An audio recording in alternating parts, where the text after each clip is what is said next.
Do you want to make your own podcast? Spotify has a platform that lets you make one super easily, then distribute it everywhere and even earn money all in one place for free. It's called Spotify for Podcasters. And this is the platform that I use because it makes it so simple to record and distribute your podcast all in one place using your cell phone. What you need to do is download the Spotify for Podcasters app or go to www.spotify.com/podcasters to get started. Hello, my name is Catherine Moore, social worker, mom, coffee lover, and founder of Social Workers Rise, where we inspire social workers to connect, expand their knowledge, and change more lives than they ever thought possible. I'm so excited you found my podcast. We will talk everything social work on every level from micro to macro. We will hear the stories of social workers who are doing big things, learn new skills, and most importantly, give you actionable steps to make a difference today. Let's go.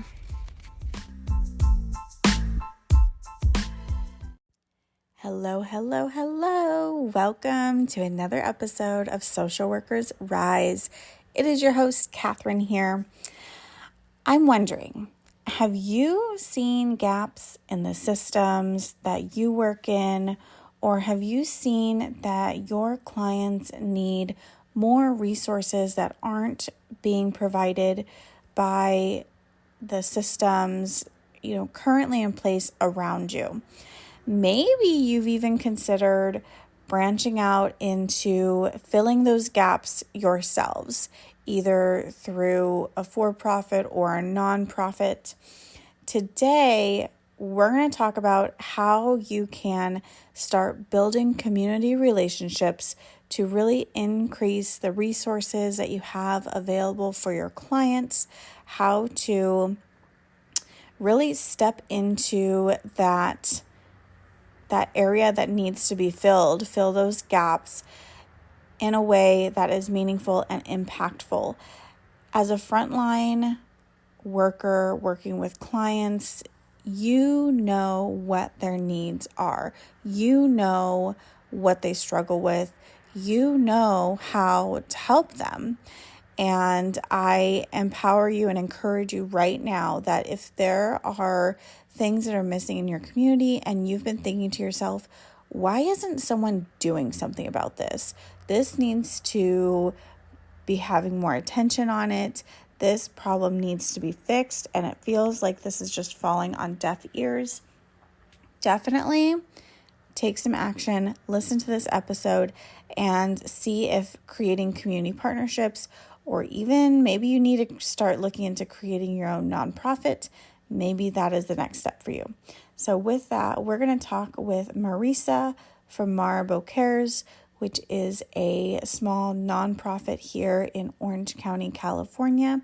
Even though it is small, it is mighty. I have directly seen the impact that even a small nonprofit can have on the lives of people, and she specifically helps cancer fighters. So her story is really powerful. With that, let's get into it.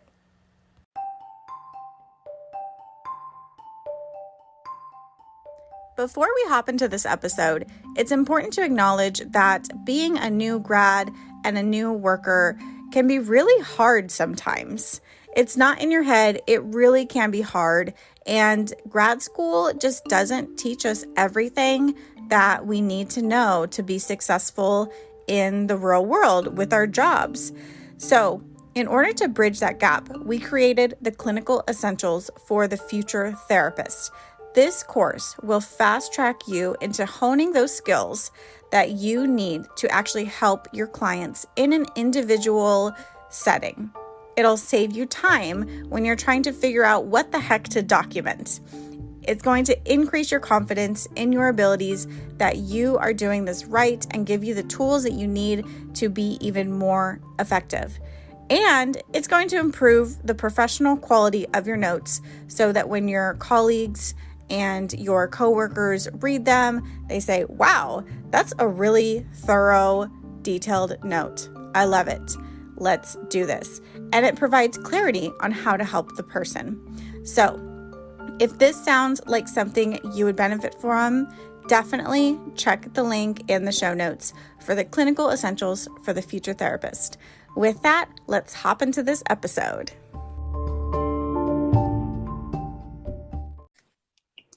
Hi, Marisa. Hi, Catherine. How are you? I'm good. Or it's Marisa, right? It's Marisa. Yes, thank you. Marisa, thank you so much for joining me on Social Workers Rise. I am so excited to talk to you today. Thank you so much for having me. This is going to be a wonderful experience for both of us, I hope. Yes. And your first podcast, right? This is my first podcast, so I am very excited to do this with you. I was very much looking forward to this. We have a wonderful working relationship, and I think this is just taking it to another level. Yes, definitely. So just to give you a little bit of background as our listener. So Marisa and I work together. You all know I'm a medical social worker, and Marisa, she actually owns a nonprofit that helps cancer patients with all sorts of different wonderful things. So this is basically, how we got started and how you can utilize community partnerships to increase the services and the resources available to your patients. And Marisa, I'm just so extremely grateful for all of the wonderful things you've done. So just to provide some context, you were able to get one of my patients a mattress, like Yes. she had bed bugs, and you were able to work your Marisa magic and and get her a new mattress, which I was like, whoa, my mind was blown. Catherine, thank you for bringing that up. That was an amazing, phenomenal Christmas miracle. That's the only way I can describe it. When I was speaking with her on the intake, doing our intake interview, we don't just ask what their cancer is, how they're feeling. We go into depth. I want to get to know the person, because a lot of times the referring social worker, case management, or anyone who's referring, a lot of times they don't know some of these intimate details. And we've become very good at asking questions that are not intrusive. However, they are providing us some information to really get to know the individual and what their likes are, what their dislikes are, what their other situations are outside of their cancer that may be affecting their recovery or their fight. So when I was speaking with this client, prospective client, quickly became a client that afternoon, she did inform me that she was sleeping on the couch. And when I asked her about it, she let me know that when she moved into her apartment, her daughter noticed that she had many bites on her legs and inquired about the bites. And of course, the woman didn't know where she got the bites. So they quickly looked into it, and her daughter found that she had bed bugs and her bed was infested, contacted the landlord. The landlord felt horrible because they moved in with no bed bugs. So they completely cleaned everything up. Unfortunately, she had to get rid of her bed, and fighting cancer, the last thing you want to be doing is sleeping on an uncomfortable couch, let alone a couch. So I felt horrible for her, knowing what it feels like to fight cancer and going through the surgeries and the recovery. So I started making phone calls after phone calls, and put out the word for different companies and just waited on bated breath, just waited. Unfortunately, it was a Friday, so the weekend passed, and I quickly looked on Monday, nothing back from anyone. So I spoke with one of our board members, and he said that he had dealt with custom comfort mattress, and they were phenomenal, so kind. So I reached out. While I was on the phone, the gentleman said, please email me. Well, I did. I emailed him very quickly and all the details. And within a half an hour, I received a phone call back from one of the managers, and she said, how can we help? We'll take care of it. We were able to get this wonderful lady a brand new custom made queen mattress set, and it just made her Christmas. And it's things like that that I just got chills. It's things like that that really make you feel like you're making a difference in the world. It may seem little and trivial to somebody, but to another person, it's huge. It's absolutely huge. And I am just so grateful that I was able to facilitate that, and that custom comfort mattress was able to come through for us and for our client. So the kudos go to them. They're the ones that work their magic. I use my little wand, but they use their big wand. Yes, shout out to Custom Comfort Mattress. And that is part of the magic that nonprofits have, that working with a for profit, I could never do. Like, I could never say, oh, I'm part of this medical group and, could you donate a mattress? Like, that just wouldn't really go over very well. But having you as a working relationship, you have that nonprofit status that they can, you can accept those donations and coordinate all that. Yes. And that's just, really fabulous. So I'm just kind of wondering, in order to even start these relationships, what would be the best way for someone to approach you or a nonprofit in general to really start forming a working relationship? Well, first and foremost, you have to figure out, are you a good fit? Is this nonprofit going to be providing a service or education or research for what your niche is? So, for example, if you're in the health industry and you deal with cancer fighters, obviously working with a cancer organization is a perfect fit. Now, do all cancer organizations work with healthcare providers? No. So you have to obviously look into that research. What exactly do they do? What do they provide? And how easy are they to accept new partners and establish new working relationships? Yes, so important. Do you think that we need to know somebody there, or if we just, sent an email or did a cold call, do you think that would work too? Or, maybe find you on LinkedIn or social media? Are you referring to MariboCares or other nonprofits? Well, for you, and then maybe, other Mm-hmm. nonprofits that you've had experiences with. Well, for MariboCares personally, we are easily reachable. Our website, email, maribocares@maribocares.org, on Instagram, Facebook, Twitter, even Google search, we are there and it's easy to contact us.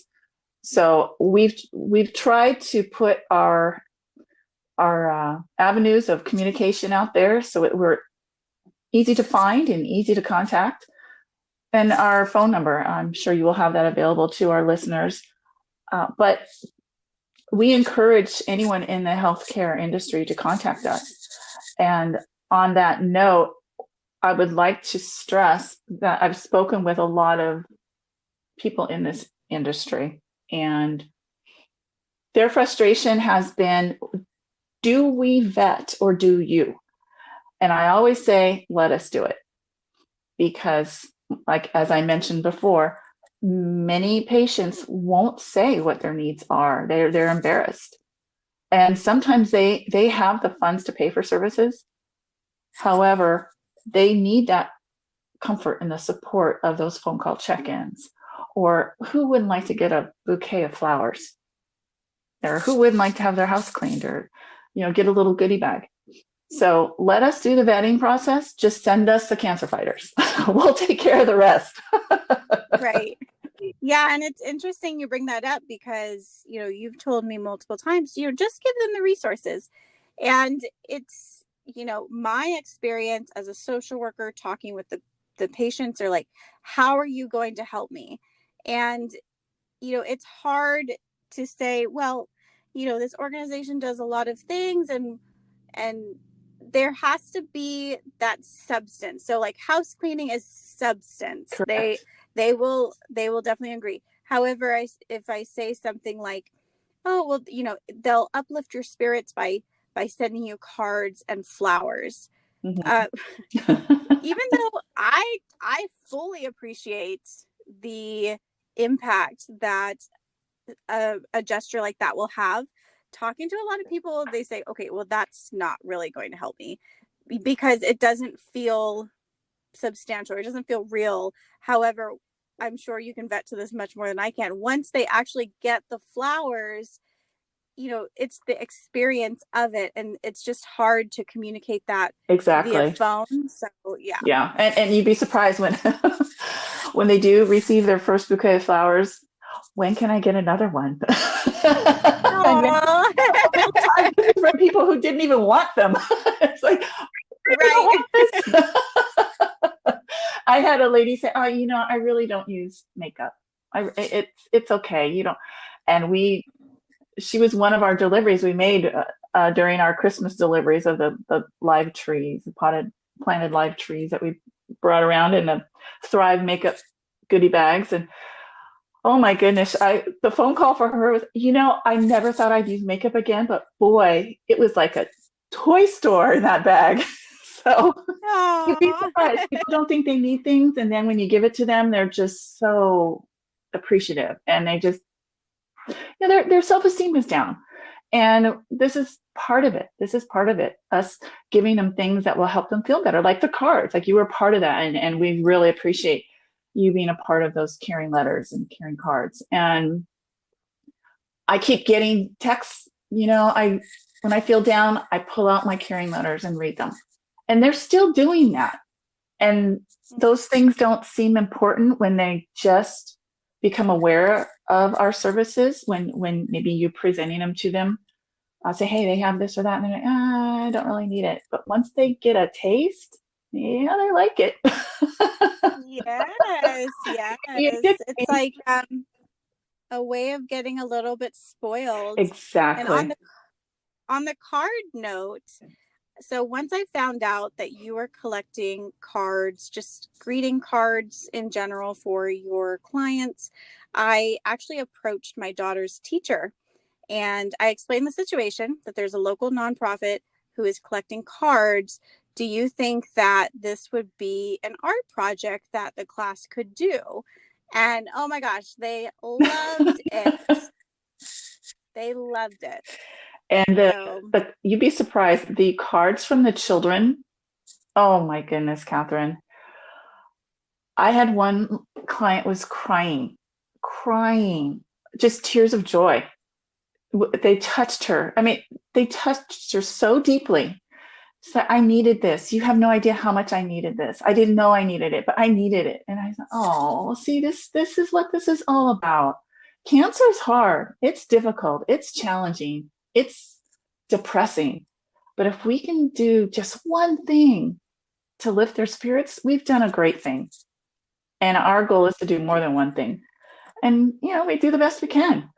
But making their day in any way we can, it speaks volumes to the impact kindness can have.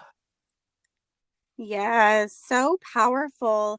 I'm wondering, what made you start MariboCares to begin with? Like, how did you know it was time to start what you wanted to do? Well, nutshell, my cancer diagnosis was January 14th of 2013, and I had my biopsy on the 13th, and exactly 2 months later, I had everything removed. When my surgeon went in there, she saved my life. The cancer had moved from just near a lymph node and milked up and went to my chest wall. It was less than a millimeter from my chest wall. Well, in that period, I was frantically trying to find services and everything, but everything was happening too quickly. Then once I had my surgery and was recovering, I still tried to get services and was getting turned away. Well, you already had your cancer surgery, and we don't know if you're going to have chemo radiation, so we can't help you. And this was the door shutting constantly, door shutting, door shutting, door shutting. And some of the services I would try, get on lists, check back, kept telling me check back. And it was just defeating, absolutely defeating. So I thought, there's got to be a better better solution. There's got to be somebody out there.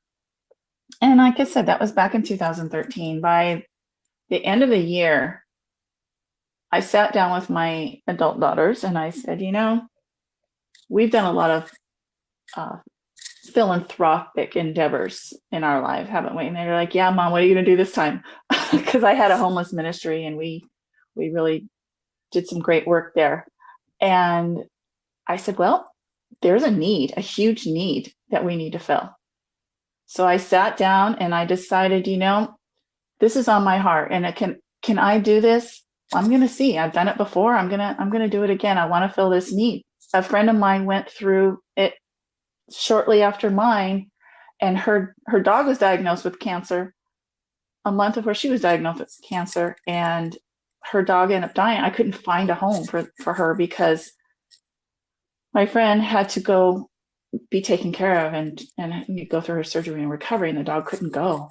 So the person that she left her dog with, Ginger, and she's on our website, unfortunately didn't take care of Ginger, didn't give her meds, left her outside in the heat, in an Empire, no water, no meds. And unfortunately, Ginger passed. And Ginger's legacy will live on through MariboCares About Pets. The pandemic put a hold on that part of MariboCares, but we are excited to bring it back as soon as everything normalizes. But I found that was another need. And my friend went through the same situations I did, trying to get services and help. So January 2014, I started, and I didn't turn back. And I was asked by a friend of mine not too long ago, have you ever thought about giving up? Because it's such a hurdle to get over sometimes, getting out there and getting support, especially now with the pandemic. And I said, no. When you have a passion about something and your heart is in it 110%, there's giving up is not even in your vocabulary. It's not. It's just not.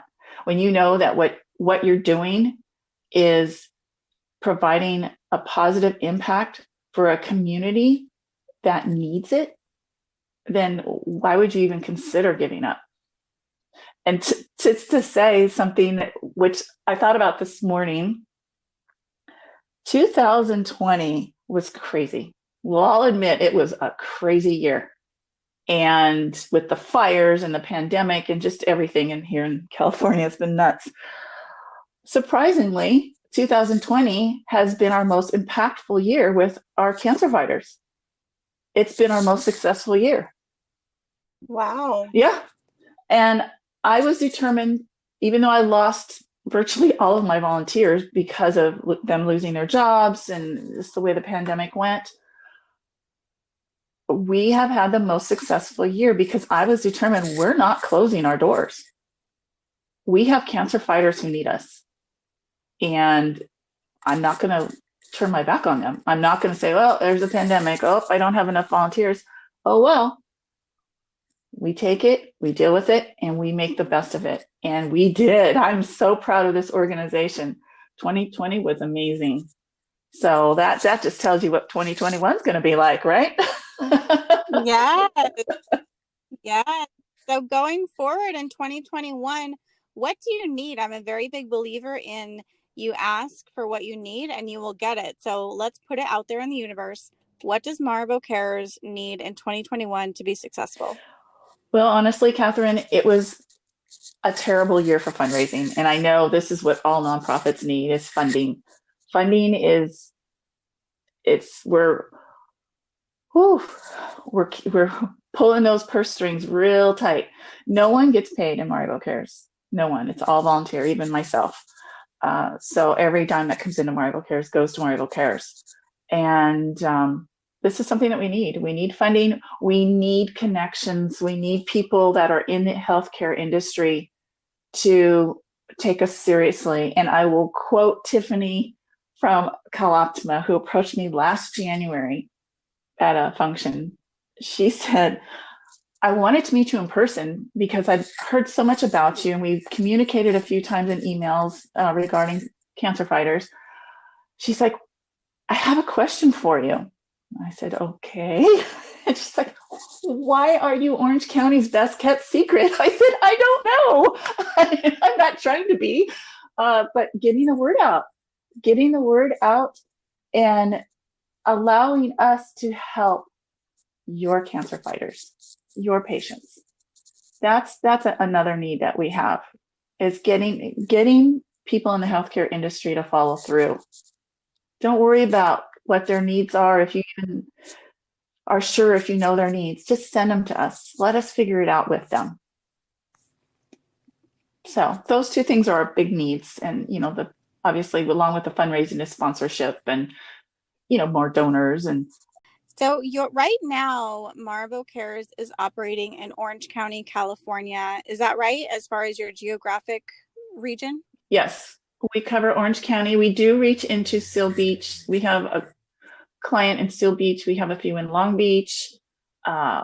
We did pick up one in La Mirada. I mean, okay, but typically it's Orange County, and like I said, in parts of Long Beach and Seal Beach and Cypress. okay, because we have listeners from all over the world that listen to the podcast. Wonderful. So if you're listening right now and you're touched by what Marisa is saying, there is definitely a need for this type of services in your area.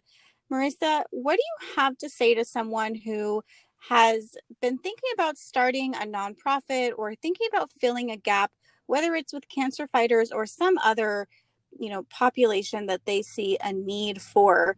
What would you tell them if they're just not feeling quite ready yet?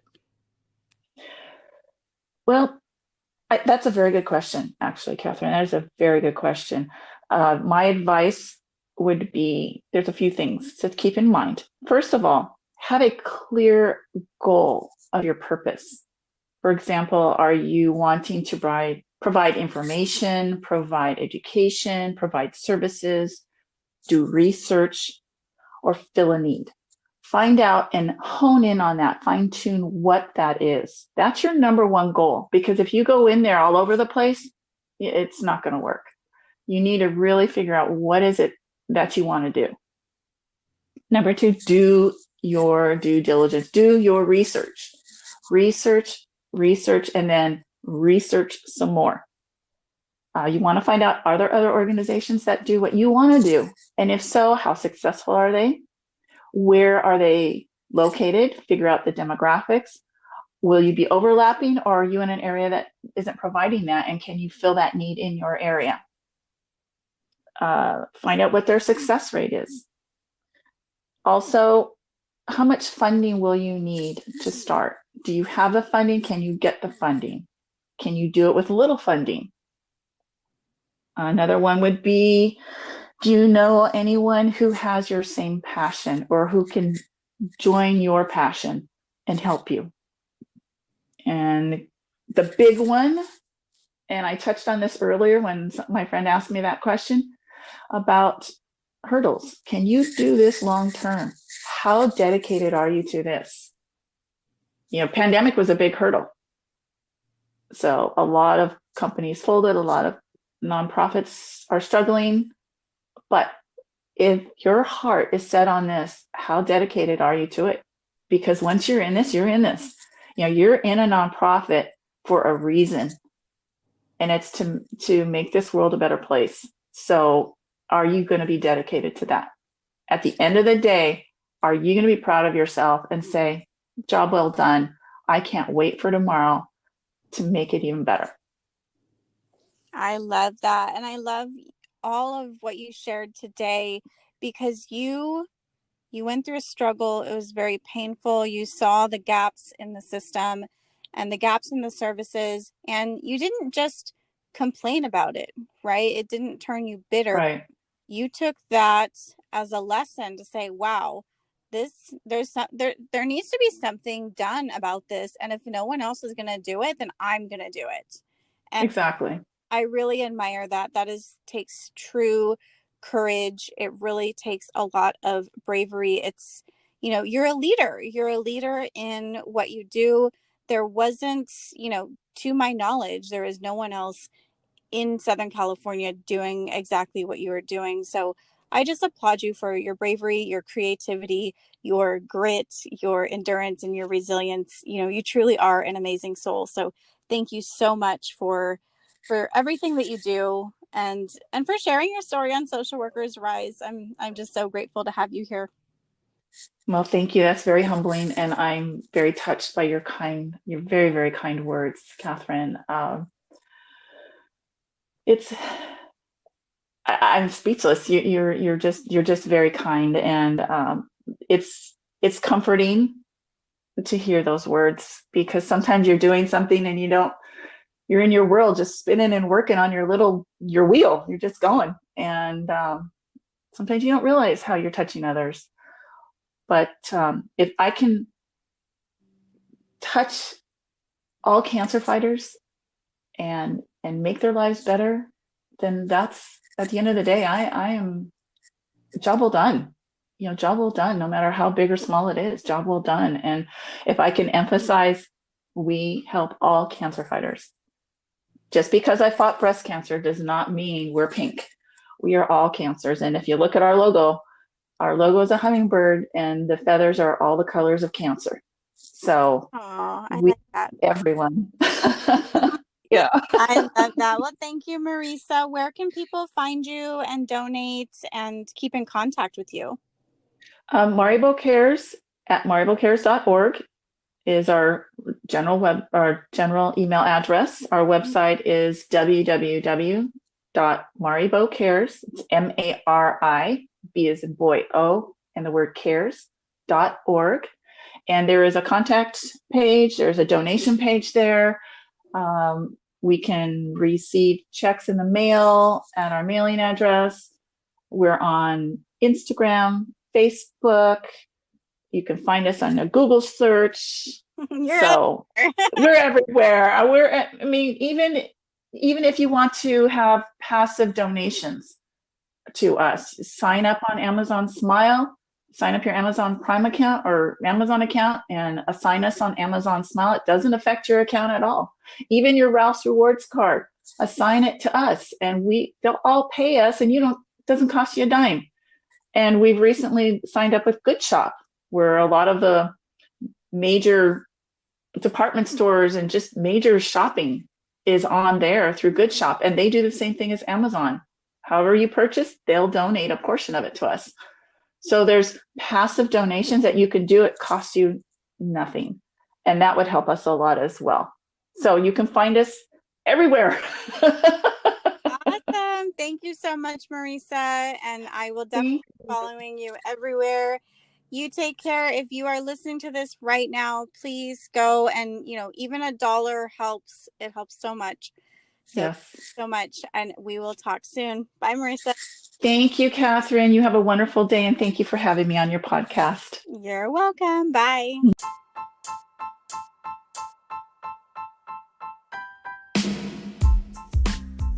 Thank you so much for listening to another episode of Social Workers Rise. If this episode helped you, please help me spread the word by leaving a review wherever you listen to your podcast. And share that you're listening. Tag me on social media. I love it. I will repost and reshare. I love it. Social currency is free, but it is so valuable. Also, I'd love to hear from you on Instagram. I really do respond. I really do love it when you give me your feedback. Lastly, this is not therapeutic advice or business advice or any other kind of personalized advice. To get that, you definitely need me as your coach. So please, again, reach out to me on Instagram. I can't wait till next week. I will see you then. All the love. Bye.